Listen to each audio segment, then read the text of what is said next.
ভিকুক ঠোঁট ফুলিয়ে তার মাম্মামের কাছে এসে তার পাপার বিরুদ্ধে অভিযোগ করছে। তোমাকে 10 মাস গর্ভে রেখেছি আমি, জন্ম দেওয়ার সময় কষ্ট সহ্য করেছি আমি, আর তুমি কিনা দেখতে হলে পাপার মতন, এমনকি রাগও প্রকাশ করো পাপারই মতন।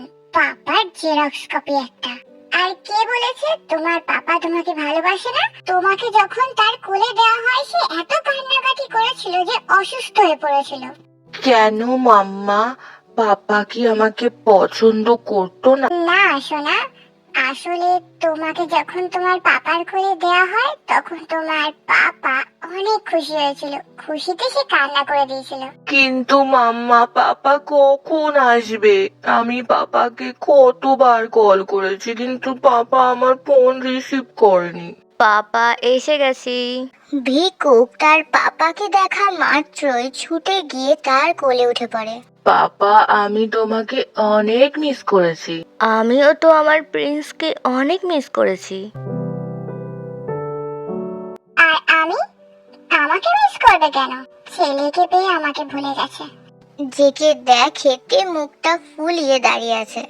কেন যে সেই দিনকার নিজেকে কন্ট্রোল করতে পারলাম না। এখন আমাকে দুটো বাচ্চা সামলাতে হয়।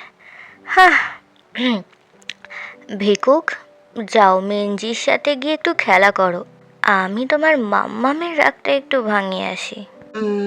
ওকে পাপা, তুমি চাইলে আজকে আমি ঠাম্মির কাছে ঘুমাতে পারি। এই না হলে আমার ছেলে। ভিকুক দৌড়িও না, সাবধানে যাও। এই, তোমরা বাপ বেটা মিলে কি ফিসফিস করছিলে? জেকে তেকে জড়িয়ে ধরে তার কপালে চুমু এঁকে দেয়। তারপর সে বলে, এটা আমাদের সিক্রেট, তোমাকে বলা যাবে না। এখন তোমাকে একটু আদর করতে দাও, আমি খুব তৃষ্ণার্ত বউজান। এই না।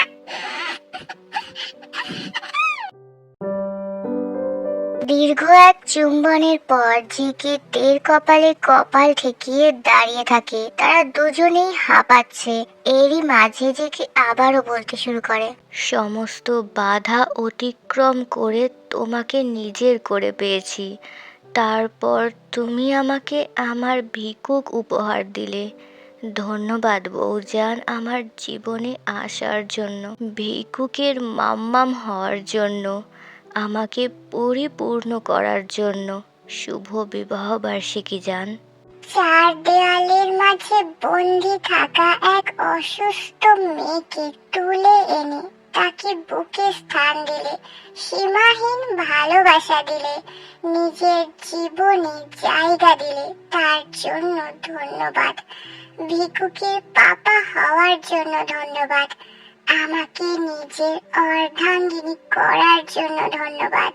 শুভ বিবাহ বার্ষিকী লাভ। আবারও তাদের ঠোঁট মিলিত হয়। অন্যদিকে সুগাকে জড়িয়ে ধরে চুমু খেতে ব্যস্ত মিঞ্জি। কি হয়েছে প্রিন্সেস?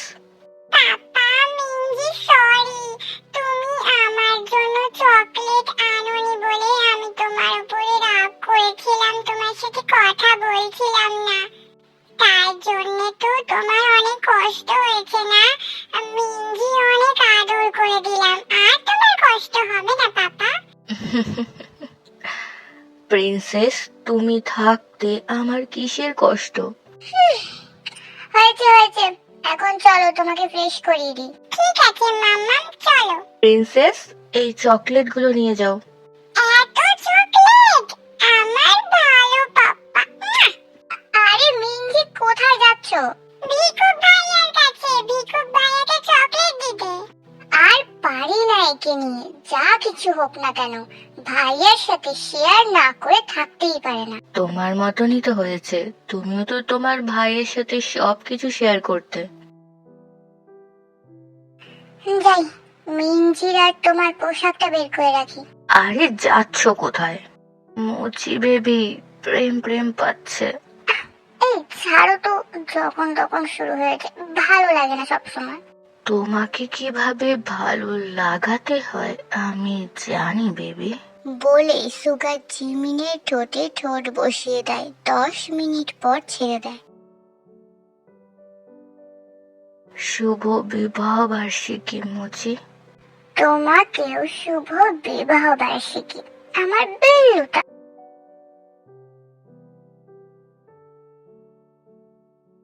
কোথায় আমার নাতি নাতনি দুটো? এই তো আমরা।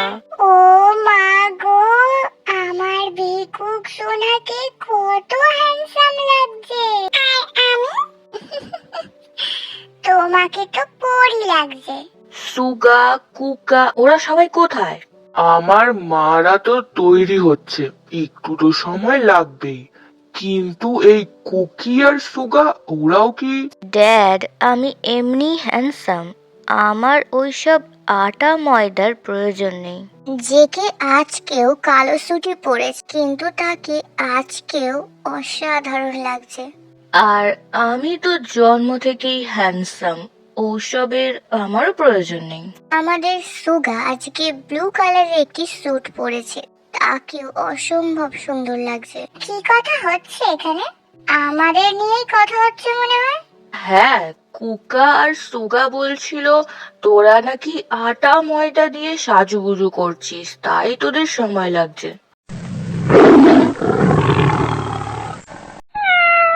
এই ভামবিড়াল, তোমার এত বড় সাহস, তুমি আমার মেকআপকে আটা ময়দার সাথে তুলনা করলে? আরে মুচি, আমি এমন কিছু বলিনি। চাচু, তুমি চাচু কি করবে? আমি জানি না তুমি কি জিনিস। আজকে তুমি আমার কাছে একদম আসবে না।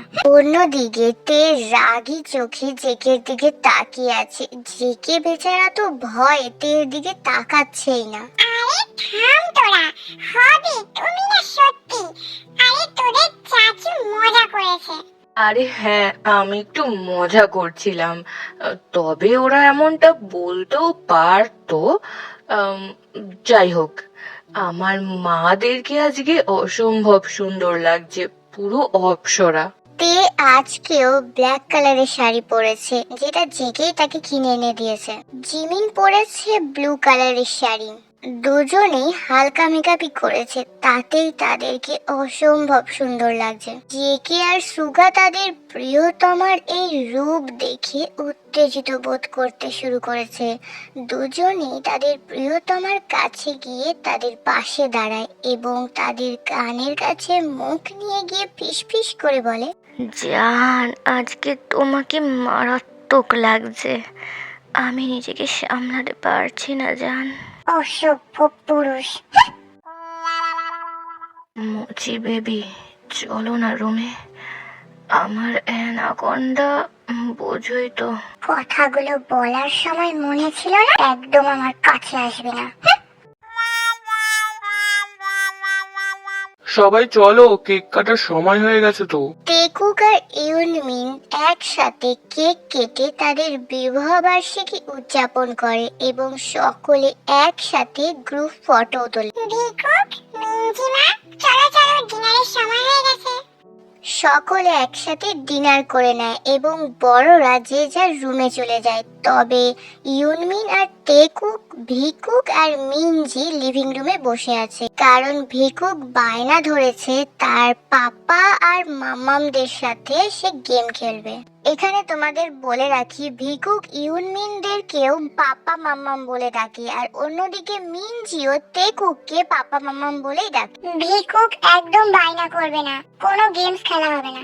মাম্মাম প্লিজ, সুগা পাপা মাম্মামকে বলো না, বেশিক্ষণ আমি একটুই তো খেলবো, প্লিজ মাম্মাম। বোন, খেলুক না, বাচ্চা মানুষ তো, আর বেশি তো রাত হয়নি। আর কি বলো, কি গেম খেলবে? Bottle game. এই বটলটা যার দিকে গিয়ে থামবে তাকে এই বোলটা থেকে একটা চিরকুট তুলতে হবে, চিরকুটে যা লেখা থাকবে সেটা করতে হবে। ভিকুক সোনা, তোমাকে এই গেমটা কে শিখিয়েছে? হবে দাদু ভাই। কি, ছোট বাবা তোমাকে এই গেমটা শিখিয়েছে? মাম্মা, আমি সত্যি বলছি।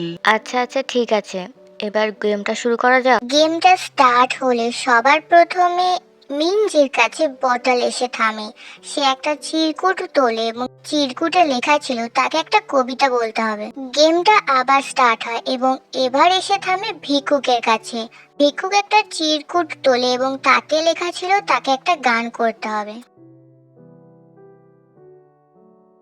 পাপার কাছে থেমেছে, পাপার কাছে থেমেছে। পাপা একটা চিরকুট তোলো। হ্যাঁ, কিস করতে হবে? সুগা পাপ্পা, তুমি জিমিন মাম্মামকে কিস করবে। সুগাও এই সুযোগে জিমিনের গালে টুপ করে একটা কিস করে দেয় এবং তার কানের কাছে মুখ নিয়ে গিয়ে ফিসফিস করে বলে, সরি বেবি, প্লিজ রাগ করে থেকো না। গেম আবারও শুরু হয়। এবার বটল এসে থামে জেকের কাছে। সে একটা চিরকুট তুলে নেয়। এমন কিছু লেখা নেই। কিছু লেখা নেই মানে? দেখি কাগজটা। হ্যাঁ, এতে তো প্রপোজ করা লেখা আছে। তার মানে জাঙ্কুক পাপা তে মাম্মামকে প্রপোজ করবে।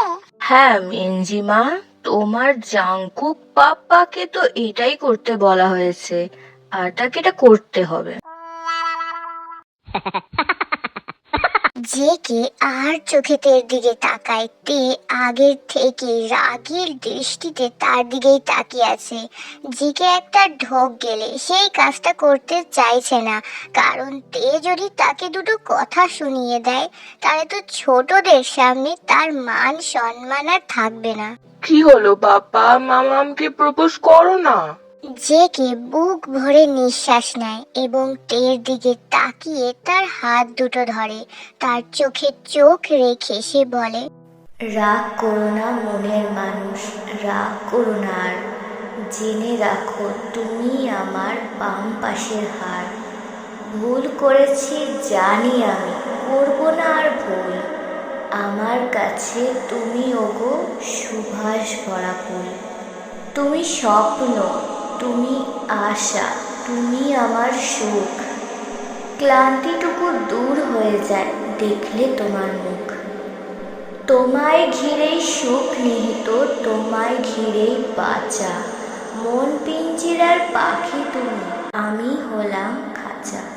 নীরের পাখি নীরে এসো, থেকো না আর দূরে। খুব আদরে বাসবো ভালো, রাখবো হৃদয় পুরে।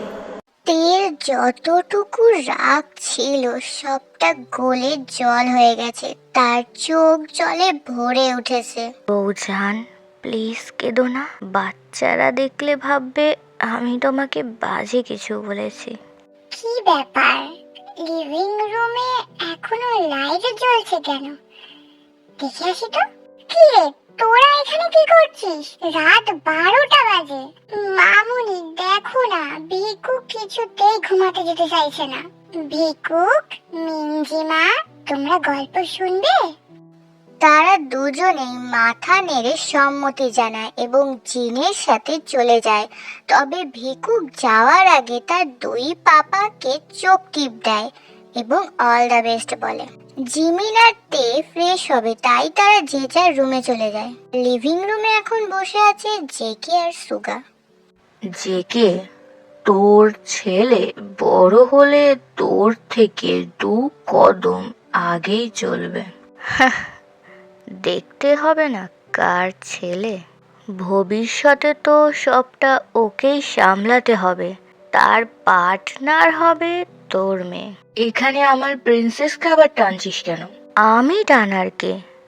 ভবিষ্যতে কে কাকে টানে সেটা তো দেখতেই পাবি।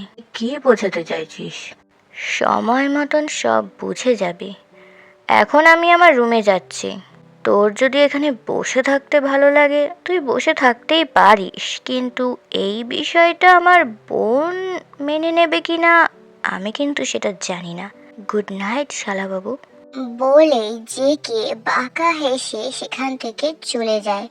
সুগা বসে বসে ভাবছে যে জেকে তাকে ঠিক কি বলে গেল, কি বোঝাতে চাইলো সেটাকে। অন্যদিকে জেকে রুমে এসে দেখে তে সবে মাত্র ওয়াশরুম থেকে বেরিয়েছে। পরনে তার শুধুমাত্র টাওয়াল। জান, এ তোমার কি রূপ!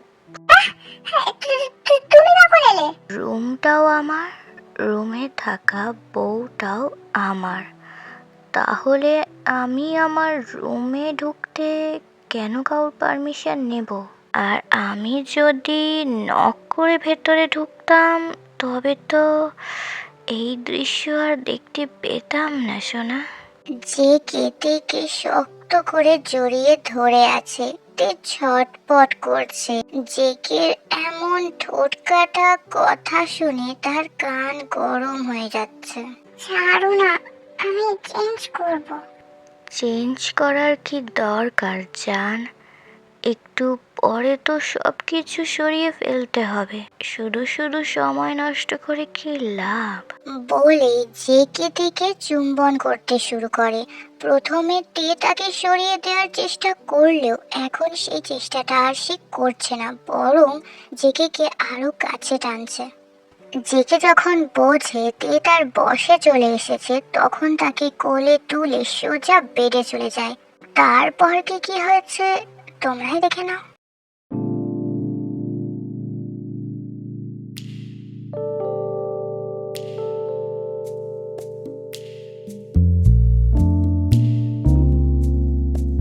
অন্যদিকে সুগার রুমে এসে দেখে জিমিন বেডের এক পাশে উল্টো মুখ করে শুয়ে আছে। হ্যাঁ, মুচি বেবি, ঘুমিয়ে পড়েছো? জিমিনের কাছ থেকে কোনো উত্তর না পেয়ে সুগা বেডের দিকে এগিয়ে যায় এবং সে জিমিনের দিকে একটু ঝুঁকে দেখে জিমিন রাগে গজগজ করছে। আজ তুই শেষ ইয়ুঙ্গি, আজ তোকে কেউ বাঁচাতে পারবে না। মুচি বেবি, প্লিজ রাগ করে না সোনা। জেকের সাথে একটু দরকারি বিষয়ে কথা বলতে গিয়ে দেরি হয়ে গেছে। মুচি বেবি, আমার মাথাটা খুব ধরেছে সুগা, আমি ঘুমাতে চাই। জিমিন সুগার দিকে না ফিরে তার দিকে না তাকিয়ে কথাগুলো বলে। সুগা বোঝে তার প্রিয়তমা তার উপরে প্রচন্ড রাগ করেছে, তাই সুগা তার প্রিয়তমার রাগ ভাঙানোর কাজে নেমে পড়ে।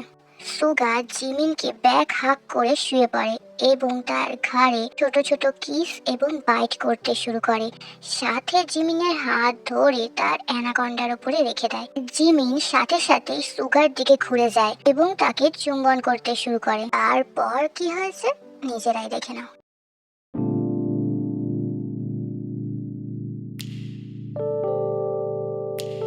সারা রাত জেকে আর সুগা তাদের প্রিয়তমাদের সাথে রোম্যান্স করে কাটিয়ে দেয়। ভোরের দিকে তে আর জিমিন ঘুমিয়ে পড়ে, তবে ঘুম নেই জেকে আর সুগার চোখে। জেকে বেড থেকে উঠে সোজা ছাদে চলে যায়, তখনও ভোরের আলো ফোটেনি।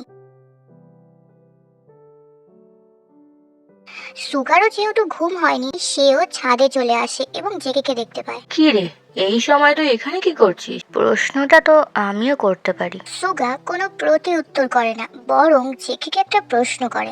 আচ্ছা, মাছের মাথাটার কি হলো? আমার বউজান ভয় পেত। আমি থাকতে আমার বউজান কোনো কিছুতে ভয় পাবে, আমি সেটা কিভাবে মেনে নেব? তাই আমি মাছের মাথা দুটো আমার পোষা হাঙরটাকে দিয়ে দিয়েছি। জানিস তো, আমার হাঙরটা না অনেক মজা করে খেয়েছে। সুগা আর জেকে একে অপরের দিকে তাকায়, তাদের ঠোঁটের কোণে রহস্যময় হাসি, এবং একে অপরকে বিদায় জানিয়ে যে যার রুমে চলে যায়।